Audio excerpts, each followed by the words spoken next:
Oke, Baik, kembali mungkin ke kita tema bisa kita. diskusikan ya kembali ke tema kita pada malam hari ini. Siapakah Yesus? Silakan bagi yang ingin menyampaikan Boleh Umi pendapatnya ya? bisa diambil. Silakan Umi, silakan. Oke, terima kasih. Kalau di dalam Al-Quran ya, Yesus atau Nabi Isa alaihi salam ini kadang-kadang ini yang sering kali digunakan standar ganda oleh umat Kristen.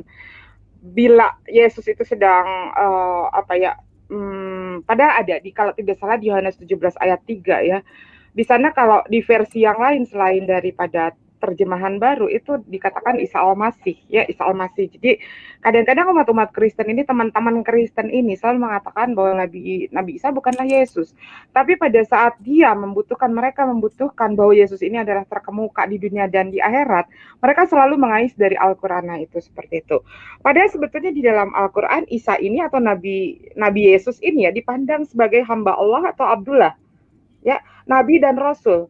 Tuhan mengajarinya Taurat, memberinya Injil. Ini ada di surah 3 ayat 48. Dan membantunya dengan Roh Kudus ini ada di surah 2 ayat ke-87. Yesus ini adalah kata atau kalimat dari Tuhan yang dihormati di dunia dan di akhirat. Itu ada di surah 3 ayat ke-45. Yesus juga diciptakan dari debu seperti halnya penciptaan Adam.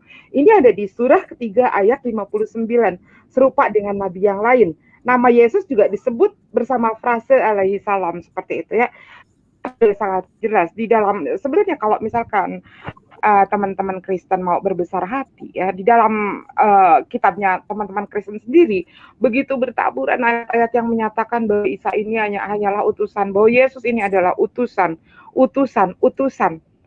Aku tidak dapat berbuat apa-apa tanpa Dia yang mengutus aku, ya kan?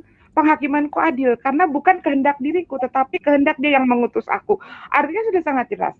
Baik di dalam Al-Qur'an ataupun di dalam Injil atau di dalam Biblos lah ya, boleh kita kan Biblos.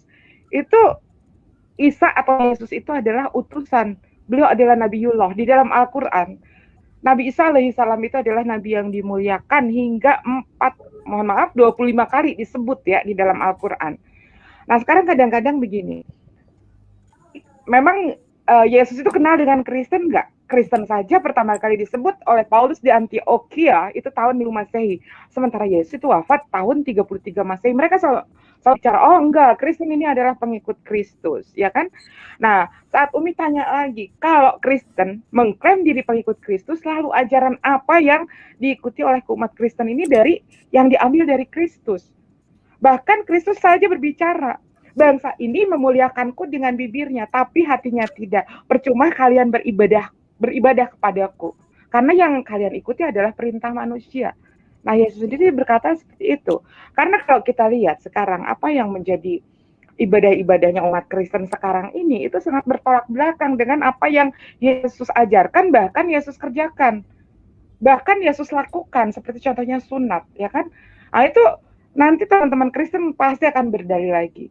Yesus disunat bukan atas kemauannya sendiri, karena Yesus di dalam Lukas pasal 2 ayat 22 baru berusia 8 hari. Oh iya, orang tuanya sendiri mengikuti milahnya Musa, mengikuti milahnya Nabi Ibrahim. Seperti itu tentang perjanjian kekal. Mohon maaf ya, temanya kok terlalu luas ya. Oh, ini temanya kan tentang Yesus. Ya udah gini, kalau kalian buat temanya lebar, berarti orang Kristen bisa dong menjelaskan dengan lebih banyak waktu. Artinya gini, jangan sampai ini mah kebiasaan Erben. Gini, bentar dulu. Maksud aku mungkin bisa diselesaikan dulu kayaknya, Bang. Iya, maksud aku baru gini. Ya, enggak. Gini. Sebentar. Enggak Bang Erben, sebentar dulu. Pertanyaan lebih sebentar panjang dulu, Bang Erben ya. Jawaban. Iya, itu aja saya ingatkan. Kalau bertanya jadi memang udah nggak aneh kalau Erben ini, kalau kita berbicara tentang kekristenan, dia selalu minta banyak waktu karena dia akan buka PowerPoint. Karena dia akan buka PowerPoint, jam minimal dia minta waktu. Seperti itu, kayak kita lanjut lagi ya. Nah, ini menurut umat-umat Kristen, penyaliban Yesus di tiang salib katanya sudah menggugurkan tentang 613 misvot dan 10 perintah Torah. Ya karena sudah dibatalkan dengan penyaliban Yesus. Bahkan ada lagi seorang pendeta yang mengatakan bahwa hukum sunat atau Kejadian 17 itu sudah digantikan dengan pertobatan atau baptis. Nah, ini Padahal yang namanya hukum kekal sudah jelas. Namanya hukum kekal itu tidak bisa dibatalkan. Nah ini kenapa umat Kristen tiba ujuk-ujuk datang, katanya udah dibatalkan karena Yesus disalib. Apa hubungannya? Pertanyaannya, apakah Yesus disalib itu ada kaitannya dengan penebusan dosa atau penggenapan hukum Torah? Tidak. Ya, apakah pertanyaannya Yesus disalib itu keikhlasan dia? Tidak. Kalau Yesus ikhlas disalib atau ikhlas mati untuk menebus dosa, ya tinggal lompat dari pohon, ya kan? Mati udah ikhlas. Tapi ini proses penyaliban ini Yesus melalui berbagai macam penderitaan. Dia lari ke taman Getsemani minta dikawal oleh 3 muridnya. Karena ketakutan, Yesus sampai berkeringat saking ketakutannya, sampai keringatnya mengeluarkan butiran-butiran keringat seperti darah, begitu kan? Yesus sampai bersembunyi dengan ke-12 muridnya hingga ada terjadi pengkhianatan dari seorang muridnya yang bernama siapa? Yudas Iskariot. Nah, seperti itu. Ya, jadi ini kalau Yesus dalam Islam sudah sangat jelas. Yesus adalah Nabiullah, Nabi yang sangat dimuliakan oleh Allah sehingga namanya disebut 25 kali. Begitupun nama ibunya dijadikan sebagai judul daripada salah satu surah Al-Quran. Nah ini, orang-orang yang menyatakan bahwa saya pengikut Yesus, setiap minggu di gerejaku mau sepertimu Yesus. Tapi kenapa justru menghendaki yang manusia yang mereka paksa jadi Tuhan untuk mati terkutuk di kayu salib. Nah seperti itu saja. Ya dari Umi segitu aja dulu. Mungkin akan ada tanggapan dari teman-teman yang lain. Silakan moderator, terima kasih. Baik, terima kasih Mi. Nah ini silakan nih Bang Erben, silakan. Iya. Sebelum Erben saya mau sampaikan. Jadi memang di arena ini kita kasih karpet merah ya untuk teman-teman kita Nasrani Kristiani ini. Silakan ya bawa argumentasi terbaik ya. Tema diskusi kita ini Yesus, who is Jesus ya. Karena kalian menganggap dia itu sesuatu yang lain yang sedikit strange. Oke, silakan. Nanti ditanggapi sama teman-teman yang Muslim. Baik nih Bang Erben, waktunya karpet merahnya. Baik, terima kasih. Saya pikir saya yang Bang saya Erben juga dulu. Dapat karpet merah dan saya pikir saya duluan dari Bang Erben. Oh iya, kita kasih sedikit Omnivora dulu deh ya, karena dia duluan datang. Silakan. Silakan. Iya, ini tentang Yesus. Siapakah Yesus? Ini sedikit banyak terkait juga dengan episode lalu ya, episode 25 Desember. Tapi kali itu kita fokus pada tanggalnya 25 Desember. Kali ini saya mau berfokus kepada Yesus, meskipun singkat saja. Mengapa Yesus tetap saya rayakan kelahirannya, entah itu 25 atau tanggal lain, bahkan bulan lain. Saya menyatakan bahwa Yesus bagi saya adalah sesosok manusia istimewa yang setelah kelahirannya bertahun-tahun sesudahnya, karena kelahirannya lah kurang lebih karena kelahirannya, maka silih dosa lewat kurban hewan itu dikatakanlah untuk yang menerima Yesus ya, untuk Yahudi Mesianik contohnya, dan untuk kami sekalian kurban hewan sebagai silih dosa tidak ada lagi. Itu bagi saya keistimewaan Yesus. Silakan dilanjutkan dengan kawan-kawan Kristen lain. Terima kasih.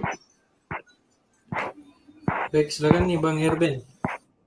Oke ya. Silakan. Ada beberapa poin yang harus saya tanggapi. Ada suara yang agak berisik, bro. Apakah dari siapa itu? Oke ya. Tadi Umi Dini mengatakan tentang sunat. Umi Dini mungkin di mute dulu, Umi Dini. Oh iya, bentar. Saya sebelum masuk ke Yesus ya, jadi saya tanggapi dulu beberapa poin tadi supaya jangan menjadi bola liar ya. Yang pertama sunat ya. Di dalam Quran tidak ada kata sunat satupun dan esensi sunat tidak ada. Tapi kalau di Alkitab, sunat itu tertulis jelas di Kejadian 17. Itu tanda perjanjian antara Abraham dengan Allah, bahwa Abraham akan dipakai menjadi berkat bagi bangsa-bangsa, bagi hadirnya Sang Mesias. Itu makna sunat. Dan itu untuk Abraham dan keturunannya, serta budak-budaknya. Jadi itu bukan untuk semua orang, itu yang harus kalian tahu. Yang berikut ya, tentang kematian Yesus berkaitan dengan pengampunan dosa. Kalian orang Muslim tidak bisa memahami ini karena di dalam Quran tidak ada yang namanya hukum kurban. Orang Yahudi yang benar mengerti yang namanya kurban penebusan dosa, kurban pendamaian, kurban penebusan salah. Itu ada di dalam Imamat pasal 1 sampai pasal 7. Cuma kalau kalian belajar dari Yahudi TikTok ya repot. Yang berikut tadi Umi Dini mengatakan Yesus utusan. Tidak ada orang Kristen yang menentang bahwa Yesus utusan. Tetapi pemahaman yang berbeda antara Kristen dan Islam tentang arti utusan, ini yang harus diluruskan.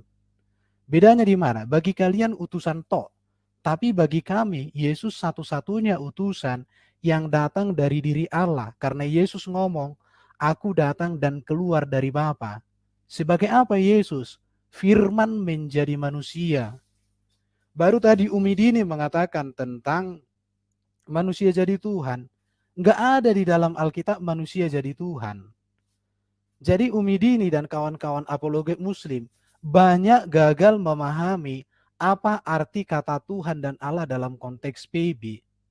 Tuhan itu sebenarnya kan dari kata Tuhan yang oleh penerjemah Alkitab. Jadi kata Tuhan ini sebenarnya produk orang Kristen. Cuma kalian selalu mengacu ke KBBI. Tapi kalian apologet Muslim tidak mengerti sejarah bahwa kata Tuhan itu adalah gelar menunjukkan kepada kepenguasaan. Jadi yang benar itu nanti kalian bisa baca di dalam Kisah Rasul pasal 2:36. Hai Israel, kalian harus tahu dengan pasti bahwa Allah telah membuat Yesus yang kamu salibkan itu menjadi Tuhan dan Kristus. Jadi ketuhanan Yesus itu menunjukkan kepada kekristusan daripada Yesus. Karena Kristus itu kan artinya Mesias yang diurapi atau Raja, Nabi dan Imam. Jadi ini menjadi gap yang seringkali kalian hanya berpolemik, tapi tidak mengerti esensi apa yang mau kalian polemikkan. Jadi mau katakan Yesus itu juru selamat. Kenapa? Karena Yesus itulah yang diutus Allah menggenapkan seluruh hukum kurban-kurban. Contoh Kejadian 3:15, seorang keturunan wanita akan meremukkan kepala daripada ular. Siapakah keturunan wanita itu? Itu Yesus yang mengalahkan iblis. Itu terbukti di mana? Ketika Yesus dicobai, dia tidak jatuh dalam dosa. Ketika Yesus mati bangkit, bahkan dikatakan turun ke dalam kerajaan maut. Dia bangkit menunjukkan bahwa kerajaan maut itu sudah dikalahkan. Jadi persoalannya di sini kalian tidak mengenal. Dan saya mau katakan ya, Isa Al-Masih di dalam Quran tidak ada kaitan dengan Yesus di dalam Alkitab. Itu Isa yang berbeda dengan Yesus. Kalaupun ada terjemahan Alkitab memakai Isa Al-Masih dengan esensi yang berbeda. Bukan Isa Al-Masih yang dipahami Quran, tapi Isa Al-Masih yang dipahami dalam Alkitab. Itu saja dulu. Oke, saya tanggapi. Siapa? Oh ya, Bro Alwan dulu, nanti saya tambahin habis Bro Alwan. Nanti Silakan, juga silakan. Umi menambahkan ya karena Bang Erben menanggapi Umi juga tadi. Silakan. Oke, siap. Silakan. Ada juga nanti Silakan. Bang Zuman. Ya kita diskusi santai aja, siap, biar dia berkembang ya. Siapa Erben ya? Iya, jadi tadi Erben itu tadi banyak melakukan eksegesa sebenarnya. Jadi kalau bahasa Inggrisnya itu cherry picking, jadi ngambil satu ayat untuk menjelaskan sesuatu yang kurang lebih bisa mendukung pendapatnya. Kalau dari sisi saya, Erben, pertama saya ingin tanggapi sunat dulu. Saya rasa dalam surah Al-Baqarah kalau nggak salah, ittabi millata Ibrahim, itu perintah yang sangat jelas untuk mengikuti millah Ibrahim. Rasulullah disuruh untuk mengikuti millata Ibrahim. Dan kalau kita bicara millah, ya secara bahasa, millah itu masuk diantaranya adalah hukum-hukum termasuk di dalamnya sunat gitu. Jadi coba pelajari pengambilan istidlal. Kalau dalam bahasa Islam itu istidlal, pengambilan dalil. Jadi salah kaprah kalau mengatakan sunnat itu tidak ada perintahnya di dalam Al-Quran. Yang kedua, kalau misalnya kamu cerita tentang kami ini salah paham tentang Yesus, ya, bahwa Yesus itu tidak seperti yang kalian bayangkan, bahwa Yesus itu adalah utusan dan dia juga Tuhan satu kaligus. Biar sederhananya aja gini, saya pakai logika akal sehat yang biasa kita pakai. Ya, ketika seseorang itu berada di siang hari, apakah dia bisa ada di malam hari di saat waktu yang sama? Bisakah siang dan malam itu bertemu? Bisakah seseorang itu pintar dan bodoh sewaktu di masa yang sama? Bisakah misalnya anak yang nakal itu sama dengan anak yang baik? Bisakah hamba itu sama dia dengan Tuhan di satu waktu? Bisakah orang kalau misalnya dia pendek, tinggi dalam hal yang sama? Ini tentu adalah suatu hal yang mustahil ya, mustahil. Kekristenan kesulitan mengeksegesa itu ratusan tahun lamanya. Makanya kalau kita bicara tentang gereja-gereja, bahkan sebelum Biblosmu ada, Perjanjian Baru ada, ya, Mercion itu sebagai yang mula-mula itu menganggap bahwasanya Tuhan itu ada dua. Dia tidak sepakat dengan Perjanjian Baru, Old Testament dan lain-lain. Konsep juga ketuhanannya bermacam-macam, ya kan? Dia tidak pernah menganggap bahwasanya itu semua periodik ya. Nah, yang saya ingin ajak kita bernalar sehat. Jadi saya ingin bawa keluar kamu dari sekedar eksegesa pengambilan ayat. Saya ingin ajak kamu keluar gitu. Apa sih masalahnya? Yang kamu harus datangkan sini Erben ya, Erben dari sisi pendalilan adalah satu, kamu harus munculkan perkataan Yesus yang tegas bahwa dia itu adalah Tuhan. Itu aja dulu. Simple, ringkas, padat. Jadi kalau Yesus sendiri tidak punya klaim seperti itu, lalu kalian mengada-adakan seperti itu, maka itu artinya menambah-nambah, mengada-ngada, bidat. Sedangkan bandingkan perkataan Yesus yang lain yang jelas. Aku hamba Tuhan, aku utusan Tuhan, aku nabi. Itu perkataan semua, perkataan daripada Yesus. Ya, nabi yang ditolak di kampungnya sendiri. Jadi kita di ranah itu dulu. Nah, saya ingin ajak kamu pakai logika dan nalar yang sederhana. Kamu pakai itu dulu. Tunjukkan perkataan Yesus yang jelas. Oke. Sebentar, sedikit lagi. Aku hanya Tunjukkan. Sepotong. Gini aja ya, supaya jangan lari ke Umi Dini, ke Juma apa. Kita berdua aja supaya langsung TikTok gimana? Enggak usah. Enggak usah, gini aja. Sabar, Bang. Bukan. Maksud aku gini, nanti kamu akan ngomong. Aku hanya bilang aja gini. Karena gini ya, konsepmu panjang, konsepnya Umi Nini panjang, konsepnya Juma panjang. Itu menurut saya nggak fair. Jadi gini. Awal dengan saya berdua, saya jamin kamu malam hari ini saya tuntaskan. Enggak, gini, coba dengarkan. Bahkan untuk memahami, Erben dengar dulu, Erben. Permintaan saya. Oke, cukup. Supaya nggak lari-lari. Jadi saya dengan kamu nanti dimoderatori sama You come to my house, you follow my rules. Ya, jadi bahkan sebentar Erben, jangan buang-buang waktu, jangan wasting time. Sedikit dulu. Jangan wasting time. Ya sedikit Kanda. Jadi Erben, ya sekali lagi kita di sini ada banyak. Saya ambil poin saja. Mau puas kamu tidak puas itu urusan lain. Mau kamu tuntaskan, mau kamu selesaikan itu urusan lain. Saya kasih poinnya ke situ dulu. Nanti yang lain juga menanggapi. Jadi ini kamu harus pahami platformnya gitu loh. Masa platform sederhana kamu nggak paham? Jadi kita semua ngomong di sini, terserah aja ya. Nanti kalau ada sesi waktu kita diskusi itu di lain tempat. Jadi intinya itu, tunjukkan pernyataan Yesus yang jelas. Itu dari saya ya. Silakan ditanggapi sama Erben, mungkin nanti habis itu ke Bang Zuma dan ke yang lain. Silakan. Kalau kamu butuh pernyataan Yesus yang menyatakan dirinya adalah Tuhan, Yohanes 13 ayat 13, aku adalah guru dan Tuhan.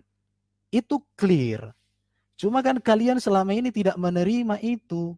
Itu persoalan. Jadi bukan tidak ada. Sangat banyak di dalam Alkitab yang mengatakan Yesus adalah Tuhan. Tetapi kegagalannya Alwan dan kawan-kawan memahami Tuhan, bahwa barusan tadi saya menjelaskan bahwa kata Tuhan itu diterjemahkan dari kata kurios. Di mana kata kurios ini berbeda dari kata theos. Karena theos itu menunjuk kepada sesuatu pencipta sang ilahi. Sedangkan kata Tuhan itu berasal dari kata kurios, gelar kepenguasaan. Dan Yesus mengatakan dia berkuasa di bumi di sorga. Itulah yang disebut dengan ketuhanan Yesus. Tadi Alwan mengatakan mungkinkah orang baik sekaligus menjadi orang jahat. Tapi Bro Alwan lupa bahwa kitab Quran itu sekaligus kertas, sekaligus juga firman. Bro Alwan, kenapa kamu lupakan kitabmu itu kertas? Buktinya kalau ada orang melecehkan Quran, apakah disobek, apakah dikoyak, kamu marah. Kenapa? Karena kertas dengan firman itu, kamu anggap satu kesatuan di situ. Yesus juga dalam iman Kristen demikian. bahwa dia memiliki hakikat ilahi karena dia adalah firman yang menjadi manusia. Dan dia juga memiliki hakikat manusia karena dia dilahirkan dari rahim perawan Maria. Dan Maria perawan itu menunjukkan bahwa benihnya itu bukan benih biologis, tapi benihnya itu adalah benih ilahi. Umi Dini tadi mengatakan penciptaan Isa sama dengan penciptaan Adam, itu terserah kamu. Tapi Yesus di dalam Alkitab bukan ciptaan, karena firman bukan ciptaan. Tapi Allah menciptakan segala sesuatu oleh firman dengan cara berfirman. Apologet Muslim banyak gagal memahami beda kata firman dengan berfirman. Beda kata logos dengan kata lego. Saudara Erben, bagaimana Anda bisa mengatakan bahwa Yesus itu bukan ciptaan sementara dia adalah manusia? Logika Anda kemana? Oke. Saya jelaskan samamu. Kamu bisa nggak memahami kalimat firman menjadi manusia? Kenapa larinya ke sana? Bentar. Kalau kamu hanya memahami manusianya, tapi kamu lepaskan dari kata firman menjadi manusia, di sini artinya memori dalam pemahamanmu itu tidak utuh. Kamu suka menangkap hanya ujungnya. Saudara mengatakan firman menjadi manusia, itu firman apa maksudnya firman di situ? Firman, Tuhan, saya jelaskan samamu ya. Saya jelaskan samamu ya. Manusia gitu. Oke. Saya jelaskan Bang Zuma, sebentar biar Erben nggak kebanyakan bicara nih. Umi akan patahkan dulu statementnya mengenai Yohanes 13 ayat 13. Ya, coba kamu buka lagi mengenai Yohanes 13 ayat 13. Kata Tuhan itu keluar tahun berapa? Pasca tahun 2000. Bahkan Yohanes 13 ayat 13 penulisnya bingung sendiri. Coba kamu baca versi ND, versi Clean Cap, versinya KSI. Baca dong. Dari awal itu adalah Yesus, aku disebut guru dan Tuhan. Aku disebut guru dan junjungan. Aku disebut guru dan rabi. Nah, aku disebut guru dan Tuhan itu keluarnya di TB, di terjemahan baru. Ya, itu di pasca tahun 2000. Silakan buka. Penulisnya sendiri kebingungan itu. Masalah Yohanes 13 ayat 13. Jelaskan. Barusan saya jelaskan sama Umi Dini sudah lupa. Saya meragukan memori kalian memahami kata yang saya sampaikan. Mengapa? Karena saya katakan dari tadi, kata Tuhan berasal dari kata Tuan. Itu dari kata Melayu. Mengapa kata Tuhan berubah menjadi Tuhan? Itu juga produk orang Kristen ketika menerjemahkan Alkitab namanya Ledecker. Mengapa itu menjadi ada kata H? Karena penerjemah Alkitab melihat ketuhanan Yesus melampaui semua ketuhanan yang lain. Maka dia dibuat jadi Tuhan. Maka Tuhan dengan Allah itu berbeda makna. Siapa yang membuat Yesus jadi Tuhan itu siapa? Saya baru tadi. Siapa yang membuat Yesus jadi Tuhan siapa? Saya barusan tadi mengutipkan ayat Kisah Rasul pasal 2 ayat 36 dikatakan. Berarti Paulus yang menjadikan. Jadi Paulus ya yang menjadikan. Jadi Paulus yang menjadikan Yesus jadi Tuhan. Kamu bisa jadi orang cerdas dalam dialog? Soalnya kamu ngawur kemana-mana. Saya ngawur bagi kamu yang bodoh. Betul. Enggak, kamu ngawur kemana-mana. Jangan ngatain orang bodoh, Bang Erben. Sekarang Bang Erben dengan saya dulu saja deh. Kalau teman-teman isikan. Tunjukkan Kisah Rasul pasal 2. Dari tadi Anda tidak bisa menunjukkan pernyataan Yesus tentang dirinya sendiri. Ini room kalian. Yang heran kamu Erben, kapan sadarnya kamu? Ya, silakan Erben dengan Bang Zuma. Kesaksian Yesus tentang dirinya, ayo. Coba jawab ke saya. Kesaksian Yesus tentang dirinya, ayo. Kesaksian Yesus tentang dirinya. Sebentar, saya tuntaskan dulu Midini. Enggak usah. Enggak bisa begitu. Saya punya hak supaya orang jangan salah memahami. Kamu kudu banyak belajar dulu. Yesus kesaksiannya tentang dirinya siapa dirinya? Coba. Yesus mengatakan, akulah terang dunia. Nah, terus apa hubungannya dengan pencipta alam semesta kalau dia katakan akulah terang dunia? Matahari juga terang dunia. Cuma kamu kapan dewasa? Kamu udah punya jenggot di atas dan di bawah. Tapi sekarang saya tanya sama Erben, Yesus mengatakan akulah terang dunia. Sekarang itu yang diterangkan Yesus akulah terang dunia itu perkataan yang berasal dari dirinya sendiri atau dari dia yang mengutus dia? Zuma. Bang Zuma suruh baca Yohanes ayat 17. Kamu jawab aja dulu. Umi Dini sebentar, Ibu Dini ditahan dulu. Zuma. Erben, bilang sama perkataan kamu gini. Yesus yang sakti yang seperti apapun saya ingin tahu. Itu dari dirinya sendiri atau dari Tuhan yang telah mengutus dia untuk dia katakan? Jawab. Aku kan lagi jawab kau potong-potong. Kau Sejak serang kau bertele-tele, dengar ya. Kau mengatakan Kawan-kawan aku semua, dunia. Itu perkataan kawan-kawan Yesus, semua, perkataan Tuhan yang harus dia sampaikan kepada Bani Israel. Jawab. kawan-kawan semua, saya mau katakan, malam hari ini kita tidak modal ngerocos adu suara cuma ya. Di sini Saya modal tidak otak adu suara. Udah, Cuma kau di diam. sini tidak Kau ada diam. yang bisa kamu Kau bodoh-bodohi, Erben. Kau diam, aku jelaskan. Tenang kau di apa di boncengan. Ya, sekarang Bisa. dengarkan Bisa. pertanyaan saya. Perkataan Yesus, akulah terang dunia, itu perkataan dari dirinya sendiri atau perkataan Tuhan yang harus dia sampaikan kepada Bani Israel? Saya jawab. Yesus mengatakan, makananku ialah melakukan kehendak Dia yang mengutus aku dan menyelesaikan pekerjaannya. Artinya, seluruh karya Yesus, seluruh perkataan Yesus, seluruh janji Yesus, semuanya itu adalah dari Bapa. Yesus utusan. Maka karena itu, dengar dulu. Berasal dari? Kalian kepanasankah? Enggak dong. Mengarahkan kamu supaya kamu waras.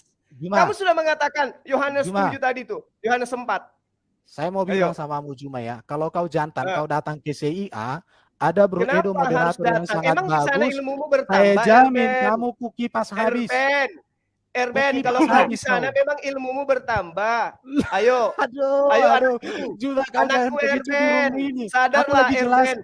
Kamu membacakan data di mana Yesus mengatakan makananku adalah melakukan apa yang diperintahkan oleh Bapa yang telah mengutus aku. Nyaho, berarti Yesus utusan. Dia pesuruh. Betul. Yesus satu-satunya utusan yang terkemuka di bumi di sorga. Yesus satu-satunya utusan yang tidak berdosa. Yesus satu-satunya utusan yang termulia terkemuka di bumi di sorga. Memang dia diutus, firman diutus menjadi manusia. Kalau kamu sudah akui Yesus itu utusan, nenekmu yang mana ngajarin kamu menyembah dia? Sekarang saya mau bilang samamu Juma yang kurang pintar kau, supaya kau jadi pintar. Kamu menyembah utusan Tuhan. Aduh. Dengarkan ya, Juma. Kamu sudah mengaku Yesus utusan. Dia datang melakukan perbuatan yang diperintahkan oleh Tuhan yang untuk dia lakukan. Kamu sembah. Kamu gini ya, Alwan. Aku lebih suka diskusi sama kau. Kau lebih cerdas dari Juma. Coba baca Yohanes 17 Erben, enggak usah kebanyakan ngomong. Baca Yohanes 17 ayat 3 sampai ayat 4. Baca Yohanes 17 ayat 3 sampai ayat 4. Erben. Itu Bang Zuma sudah kamu sudah berdua aja. Bukan di gereja. Di sini orang lebih paham ajaran Yesus daripada kamu. Kamu mau menjual kecap. MMC. Kau moderator. Udahlah Erben, gak usah pansos ngajak-ngajak ke CIA, ngapain? Itu aja ditanya dan dia uraikan bahwa ternyata Yesus karena itu gini, adalah cuma ini potong-potong. Jadi nggak enak ya.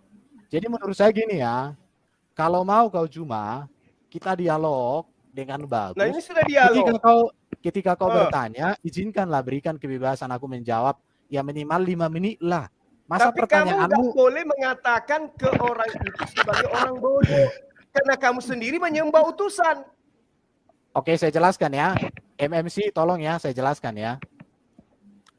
Kata menyembah itu kata yang netral ya, kata yang netral. Resetin aja terus. Ini belum mulai, udah ngomong gimana sih? Udah biasa.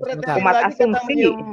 Apakah sementara faktanya kau menuhankan utusan, kau menyembah utusan. Yesus mengajarkan menyembah kepada yang mengutus Yesus. Kapan kamu naik kelas Jumaah? Kapan kau naik kelas? Apa kamu mau TK terus Justru ini kamu saya sedang sadarkan supaya kamu sadar. Berhenti menyembah utusan Tuhan. Udah. Kalian sujud-sujud ke batu hitam, kalian cium-cium batu hitam. Saya nggak masalah. Nah, ini yang bodoh. Kamu mengatakan bodoh, ternyata kamu yang bodoh. Udah ya, baik, biar terarah ya, mungkin kita biarkan dulu Bang Erben ya, silakan diselesaikan dulu lah kalau gitu Bang. Tapi ketika yang lain menjawab jangan dipotong juga, ya kan? Jadi gini, biar fair. Gini, saya kan belum bertanya, ya, jadi mereka bukan menjawab bro, mereka bertanya. Kalau aku yang bertanya, kalian menjawab kasih kebebasan. Cuma nanti ku tanya kalian ampun-ampun juga. Jadi ku jawab Juma ya, Juma. Tunjukkan aja dulu. Kau rem dulu bibir kesaksian kau Yesus itu, tentang kawan. Aduh. dirinya. Oke. Juma, kau rem dulu kau punya bibir. Jangan kau los kau gas terus. Belajar kau untuk rem bibir, rem lidah. Iya, tapi di sini Kau kamu silakan Bang. untuk itu kayak membodohi orang. mama itu. Nanti kau aku bilang kayak Pandi mulut pantat ayam. Ah, heran juga lihat kau. Kau jangan kayak si Pandi itu mulut pantat ayam aku bilang itu. Jangan kau juga nanti aku bilang jadi kayak gitu. Oke, baik. Aku Kita buat Terara dulu ya. Mungkin pertanyaannya dulu Gurunda untuk Erben ini jawab. Terus nanti ditanggapi. Oke, pertanyaannya kan sudah aku jawab ya. Kata menyembah ya. Jadi gini, Bro Juma. Gak ada yang bertanya ini kok dia dipotong. Gimana sih? Kamu gak usah cari pembenaran, kata menyembah. Nanti kau terjemahkan lagi kata Tuhan. Nanti kau terjemahkan lagi kata utusan. Faktanya kau menyembah ciptaan Tuhan. Itu aja dulu. Moderator, kau hentikan dulu si Juma itu. Malu aku lihat. Oke, mungkin Gurunda bisa. Lah kan Gurunda belum sebutkan pertanyaannya, Bang. Udah mau dijawab. Mau jawab yang mana? Silakan Gurunda diulang dulu pertanyaannya. Belum ku jawab. Ya kan saya bilang diulang dulu. Ya udah ulangilah. Ya silakan Gurunda diulang dulu. Jangan kau takut sama gurumu itu. Kau moderator lebih tinggi. Waktu kau punya hak untuk memute gurundamu itu. Jangan dia jadi. Iya, dan saya juga punya hak untuk mengendalikan ini dan tidak dikendalikan oleh orang. Gitu, ya udah, kau kendalikanlah si Juma. Ya, makanya Bang Suma dulu yang bertanya. Ya udah kau tanyailah.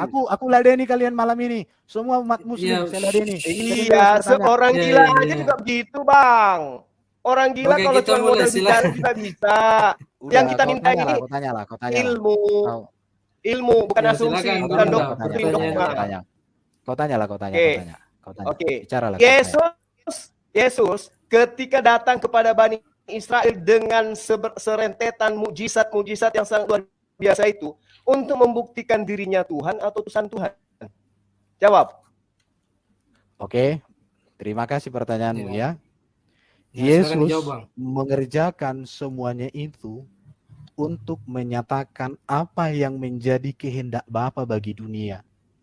Karena Yesus mengatakan, aku mempermuliakan engkau dengan melakukan setiap pekerjaan yang kau berikan kepadaku. Jadi untuk kemuliaan Bapa yang darinya dia berasal, karena dia adalah firman. Jadi itulah sebabnya, kalau kami menyembah Allah, maka utuh kami harus menerima dan mengagungkan Yesus karena seluruh kepenuhan kealahan kehendak Allah sudah Allah limpahkan di dalam Yesus. Begitulah posisi Yesus itu bagi kami. Saya mau sedikit menjelaskan sama Bro Juma tentang menyembah. Raja Daud itu menyembah Raja Saul. Daud menyembah Raja Saul karena dia belum raja waktu itu. Tapi Daud itu seorang yang benar-benar menyembah Allah. Apakah Saul yang disembah itu menjadi Allah? Tidak. Jadi penyembahan kepada Raja Saul itu bentuk penghormatan.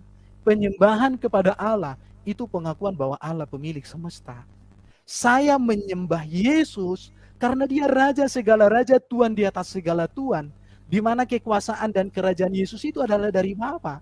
Dan saya menyembah Allah Bapa yang menyatakan seluruh kehendaknya di dalam diri Yesus Kristus.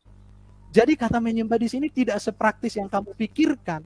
Yang butuh di sini adalah kemampuan kamu memahami kata pada konteks. Sekarang kalau begitu memahami kata ada berapa sembahanmu? Selera yang sempit. Erben, sembahanmu ada berapa, Erben?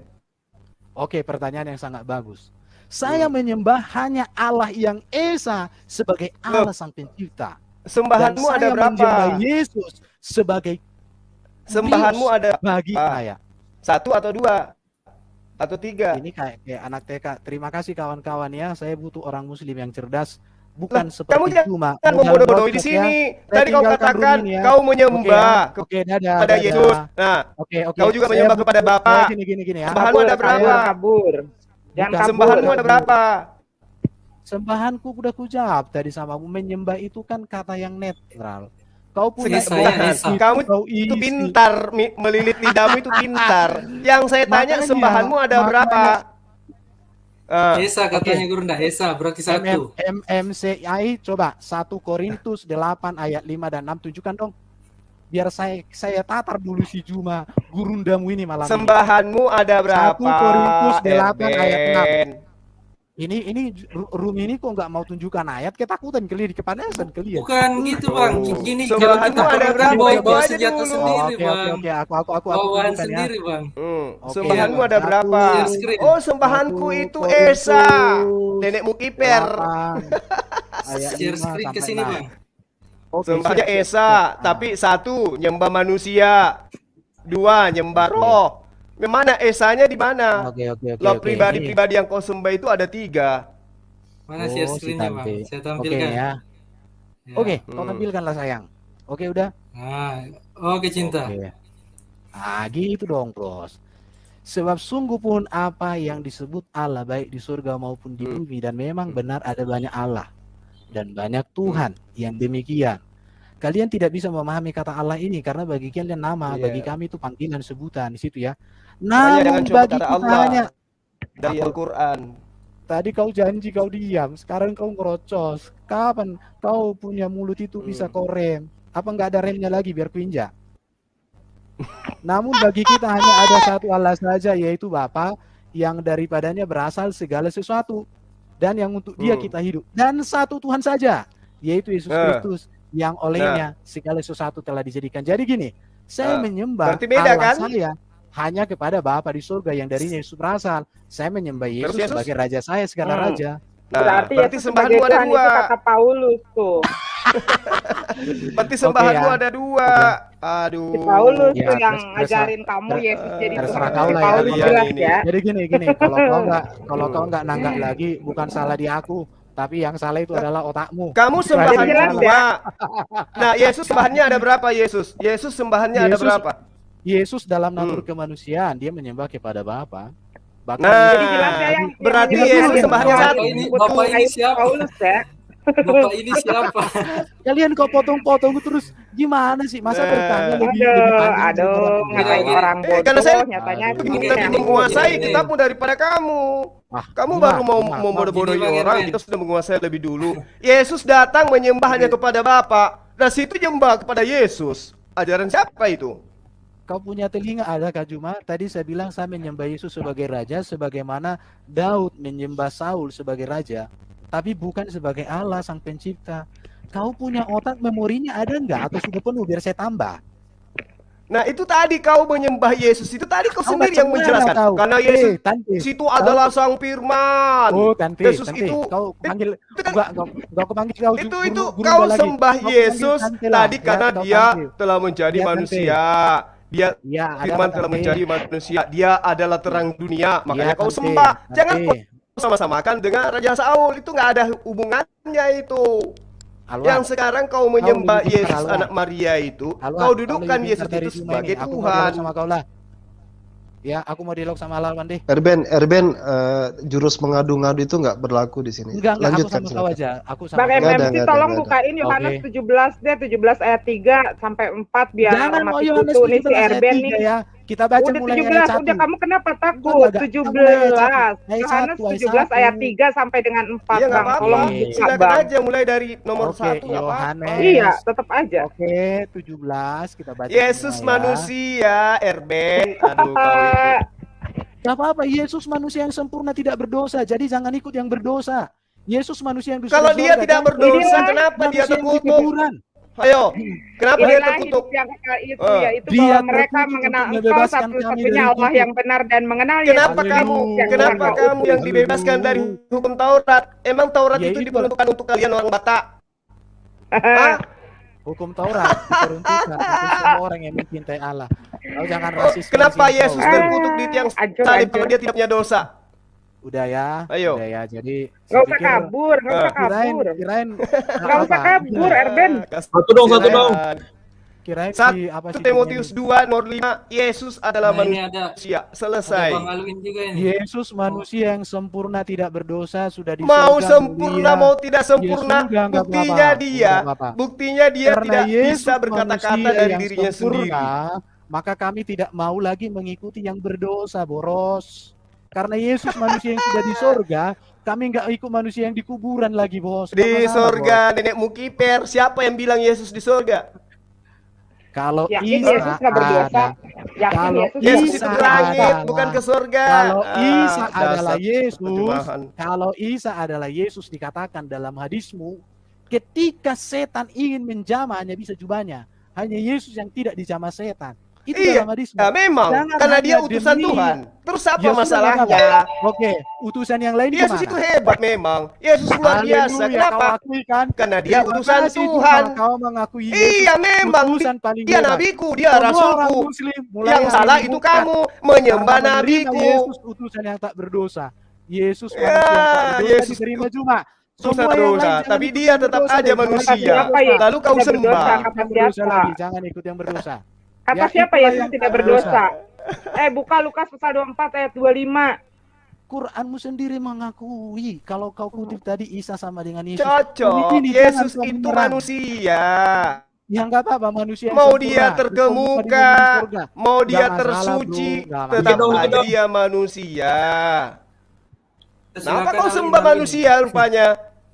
Aduh, betul juga kamu gila begitu nyembah manusia. Ada Alwin Gurunda juga ingin ikut berdiskusi. Silakan Alwin. Satu-satu ya, satu-satu biar selesai kalian satu-satu. Supaya nanti kalian gini. Mau nanya satu aja nih sama Pak Erben. Oh, silakan.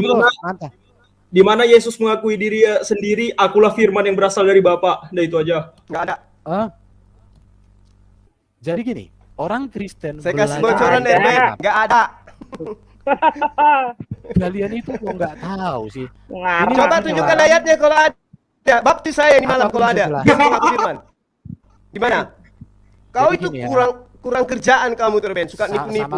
Tunjukkan satu ayat Yesus mengaku firman menjadi manusia, kau boleh baptis saya. Ini malam. Akulah firman dari Bapak gitu. Coba cari. Tunjukkan. Jadi gini. Bang Rusen aja bisa jawab kayaknya. Aku heran lihat kalian. Aku mau jawab, kalian potong-potong. Oke, jawab. Kalian mau bertanya atau mau ngerocos? Udah, nggak usah nangis, Erben, jawablah. Oke. Karena dia juga kabur. Oke, di dalam Injil Yohanes dan surat Yohanes jelas dikatakan firman yang hidup itulah Yesus. Di situ ya.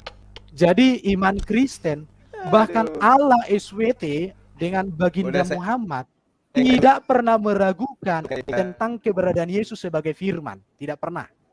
Kalau kalian bertanya seperti itu, maka kalian harus bertanya dulu kepada Allah sembahan kalian. Iya, firman itu apa? Pertanyaannya firman itu apa menurut Al-Quran? Kamu bawa Al-Quran. Sekarang firman di dalam Al-Quran apa? Aku lagi jelaskan gimana sih kalian ini. Iya apa?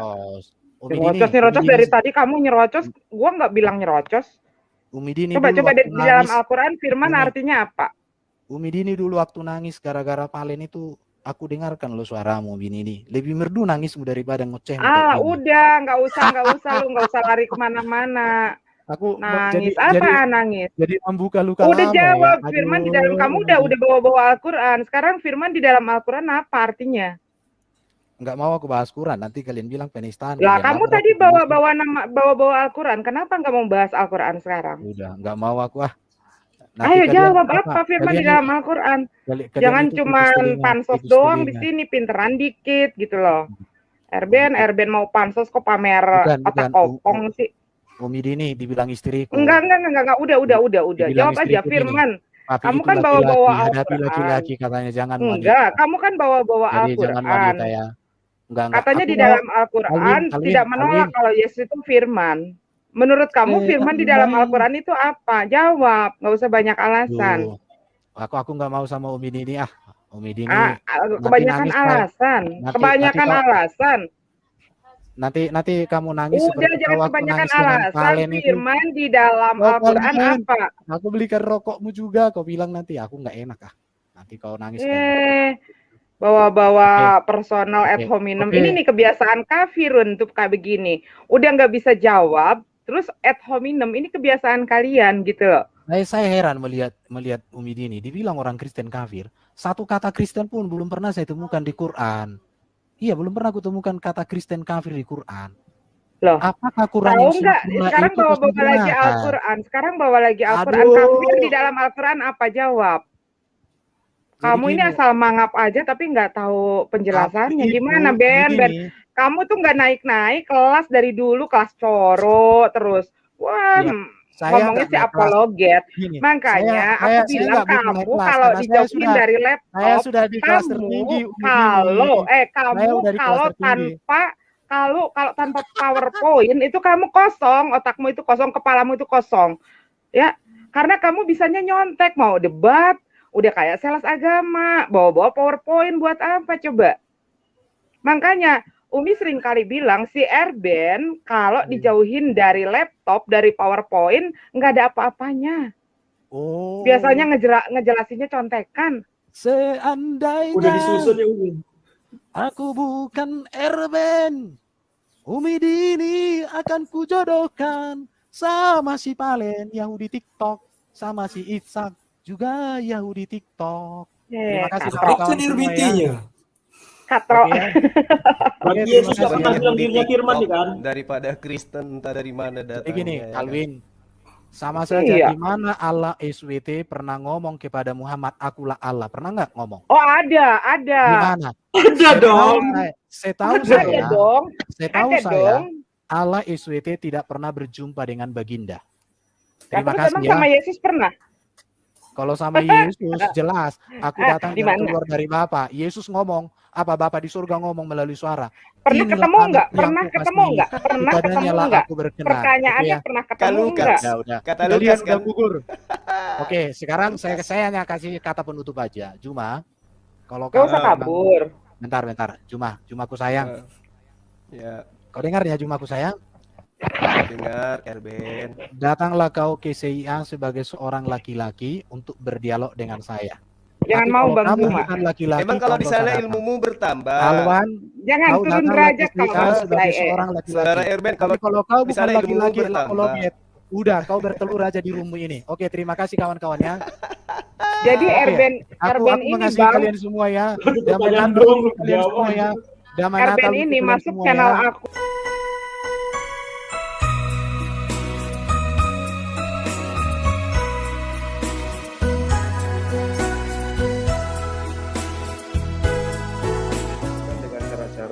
Paganisme, menghujat ciptaannya sendiri dan menganggap penciptanya itu telah reinkarnasi menjadi makhluk.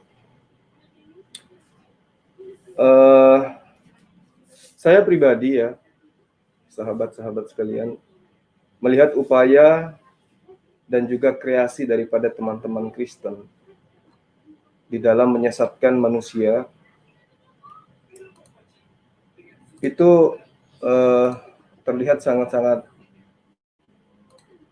fantastik sekali ya, karena mereka saban hari meninggalkan kitab mereka demi untuk mengajarkan sebuah dogma atau doktrin.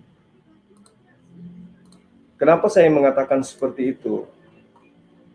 Semalam yang paling teringat itu adalah seorang pendeta yang dengan berani mengatakan Yesus itu bukan keturunan Adam. Ini meninggalkan akal sehat.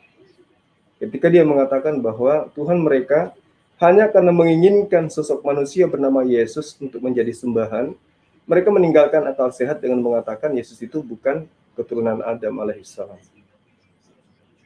Padahal Yesus sendiri menerangkan di dalam banyak kitab, di dalam banyak ayat dalam kitab mereka, di dalam kitab Matius dia menyebut dirinya 30 kali.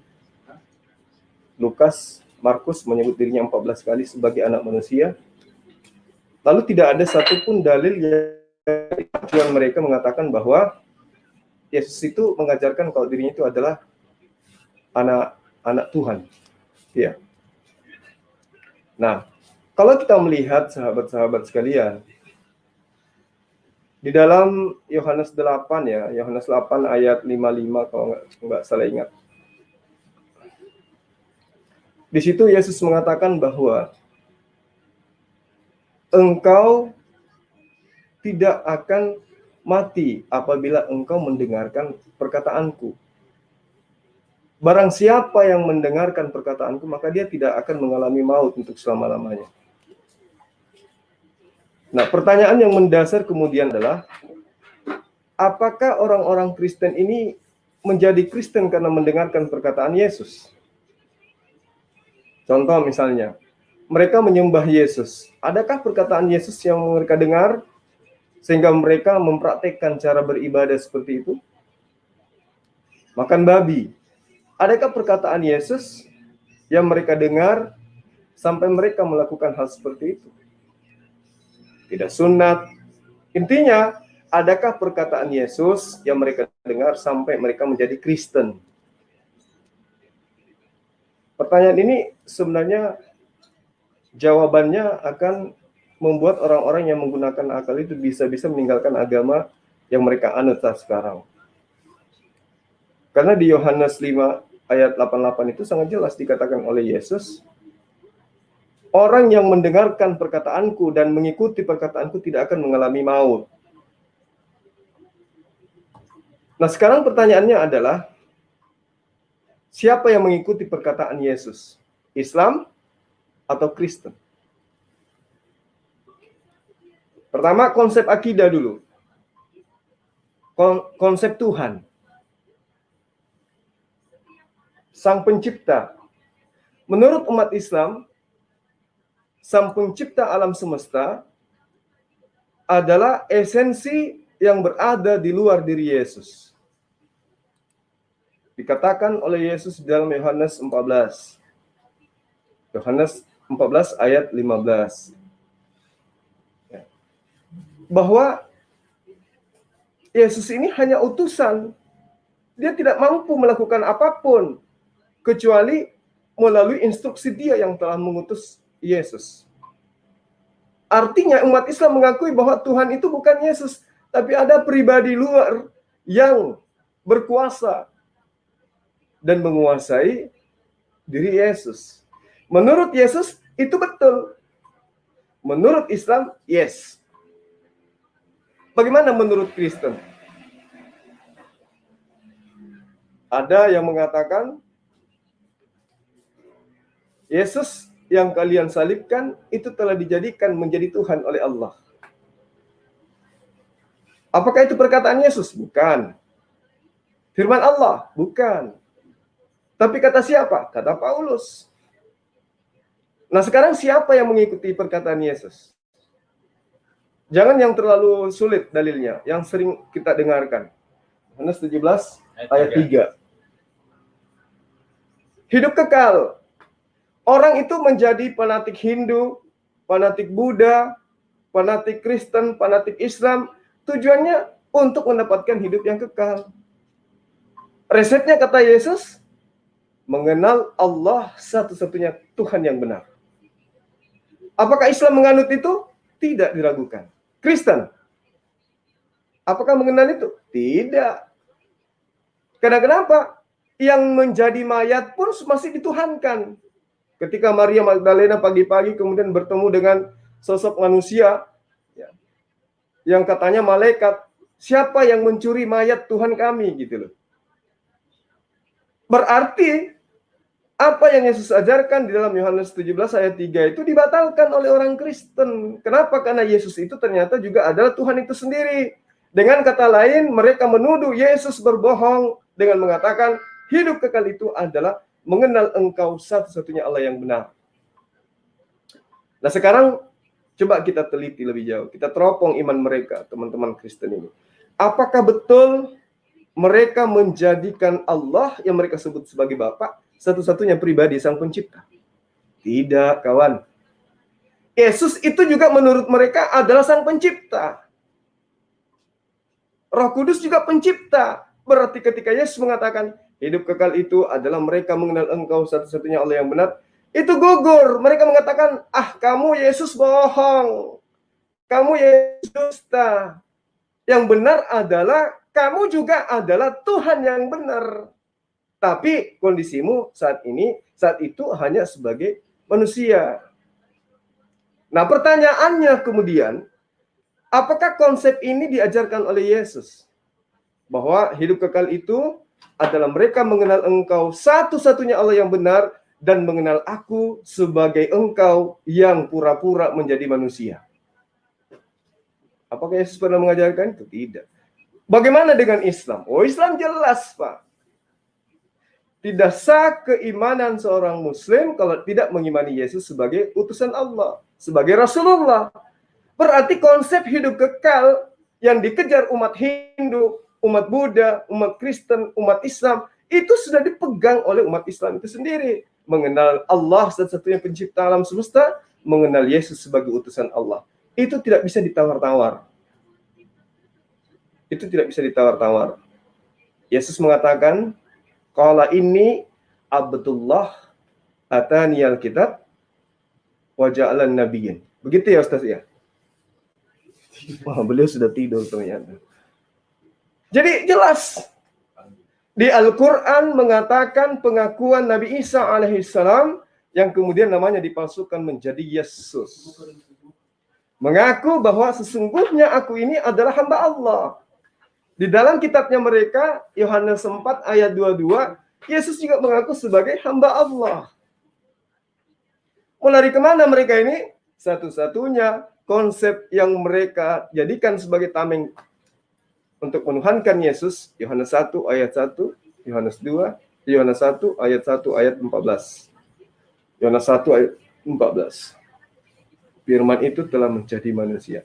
Andaikan saja hari ini kita ada papan tulis, saya ingin menerangkan firman itu apa berdasarkan Yohanes 1 ayat 1 itu.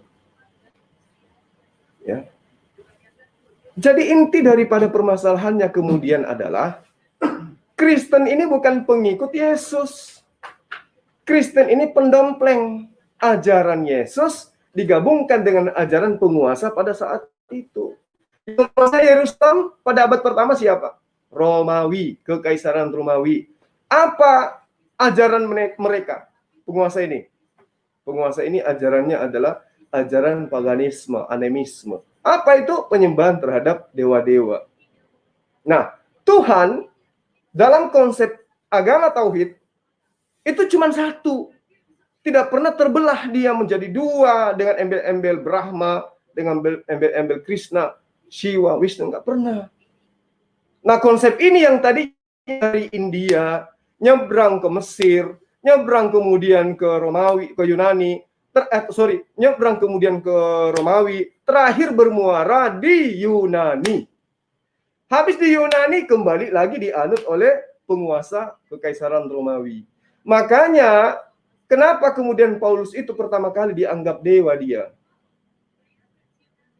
Karena sang nabi palsu Paulus ini mampu melakukan mukjizat ketika dia datang ke Antioquia bersama dengan Barnabas. Dia dianggap sebagai dewa.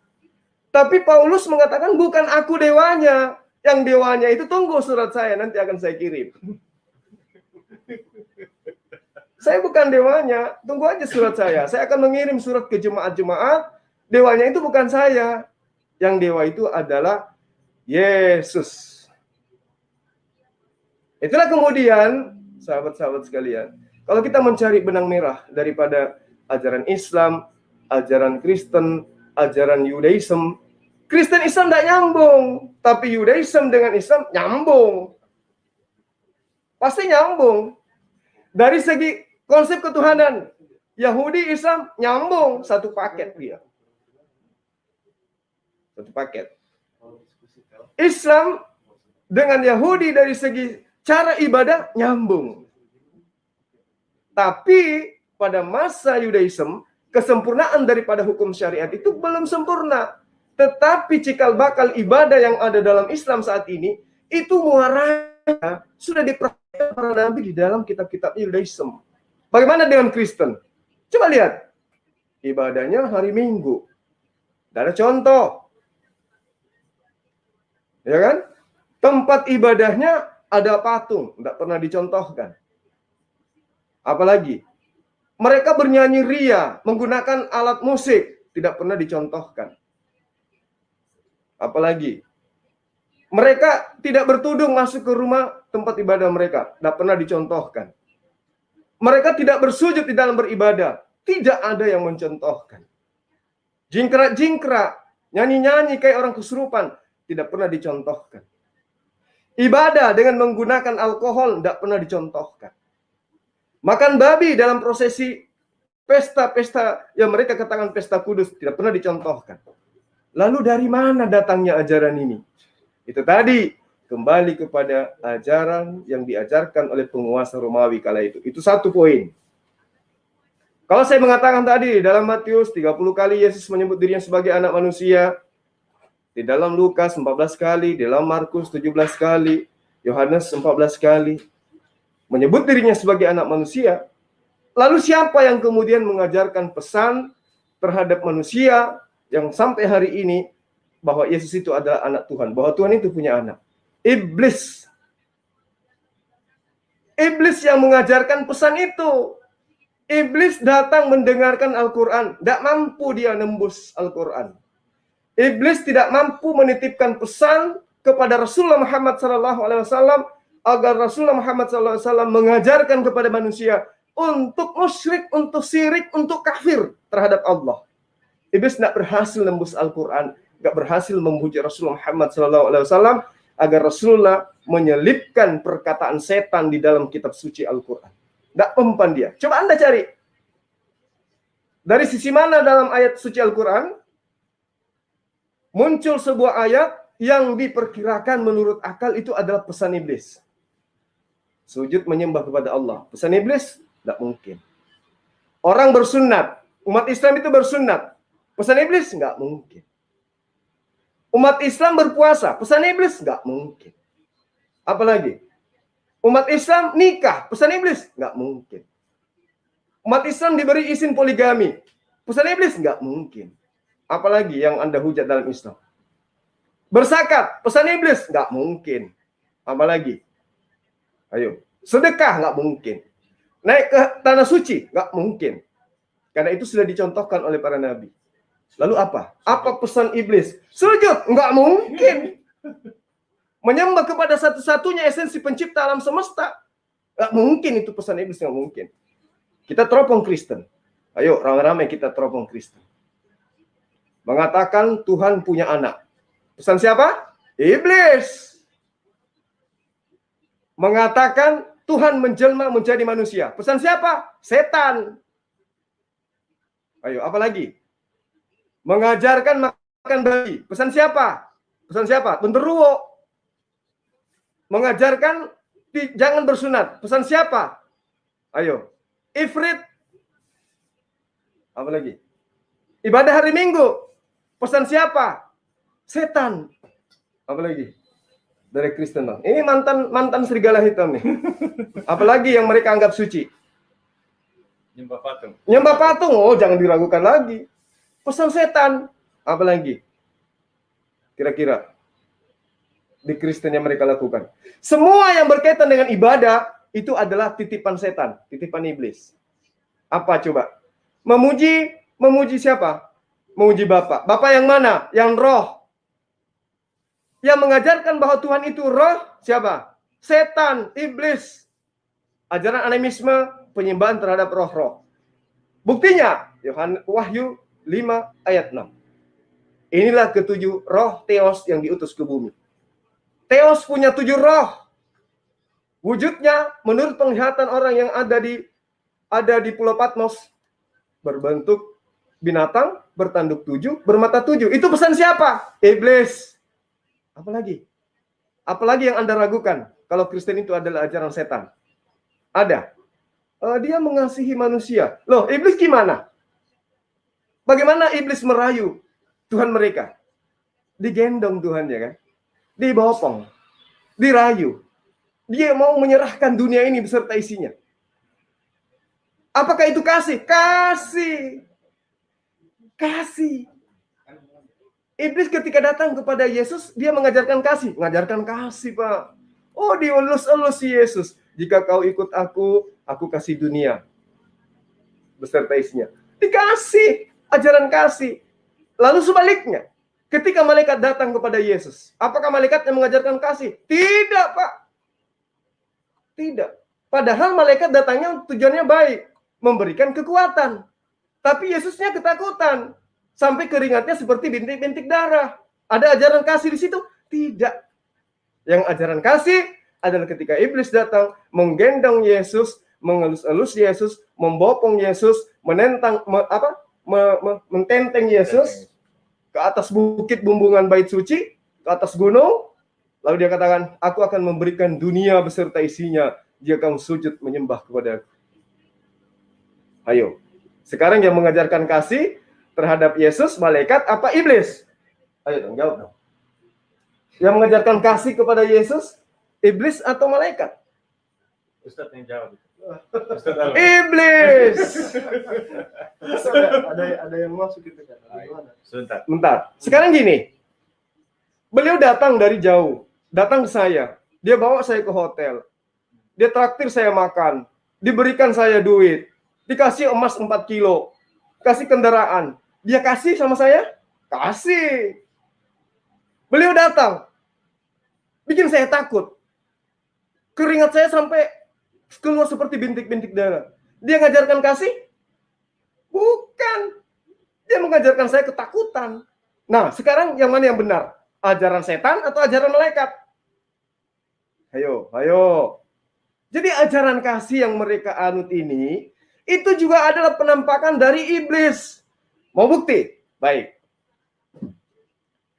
Kasihi musuhmu. Musuh di dalam bahasa Ibrani itu Satan. Musuh itu Satan. Satan itu adalah iblis. Kasihilah iblis, ya. Kasihilah iblis sebagaimana engkau mengasihi dirimu sendiri. Luar biasa bukan? Lalu kemudian ketika dikatakan kasihi musuhmu, musuh ini apa? Pencuri, itu musuh kita. Pemerkosa, musuh kita. Apalagi? Narkoba, musuh kita. Pesina, musuh kita. Itu mau dikasihi semua. Nah ini apa? Ajaran apa nih yang kayak ini? Luar biasa bukan? Bahkan ada sebagian dari mereka mengatakan bahwa Kristen tidak lagi duduk di hadapan hukum dunia. Ada yang mengatakan gitu dengan gagahannya.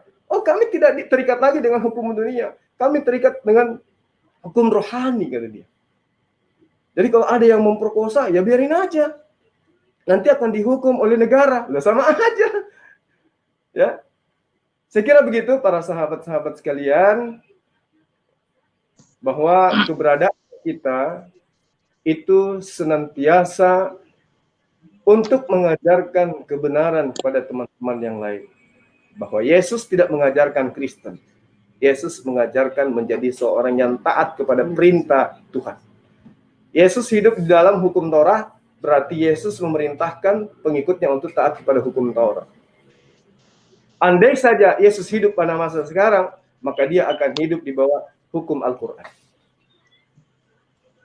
Sekarang kita hanya ingin menyampaikan bahwa ketika Yesus datang ke muka bumi, dia mengajarkan umatnya untuk taat kepada hukum Taurat. Bukan meninggalkan hukum Taurat. Itu pasti. Mungkin sekian sementara dari saya. Dan tambahan dari Ustaz Alwan. Dengan hormat, saya persilakan. Tapi ini suaranya nggak kedengaran. Boleh saya tanya, Bro? Coba mungkin pakai mic kita aja.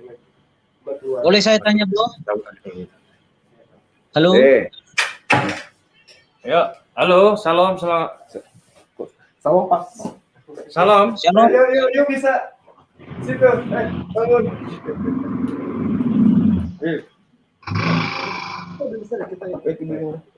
Biar saya di situ. Saya mau yang Bagaimana? Salam, selamat malam, Bro Herdi. Apa kabar? Suara.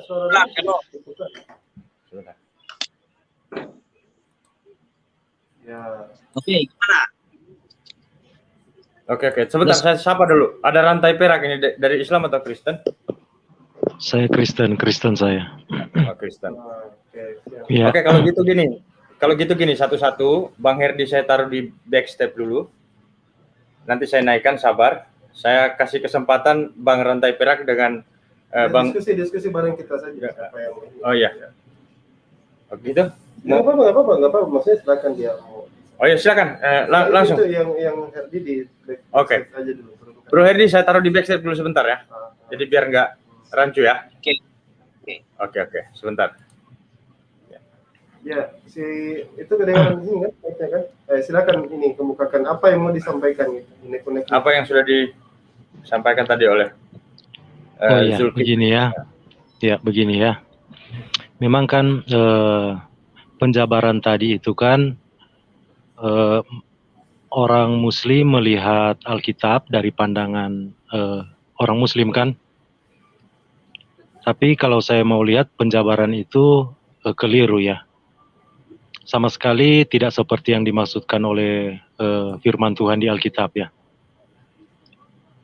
Baru tentang, kalau mau membahas tentang Yesus, sebaiknya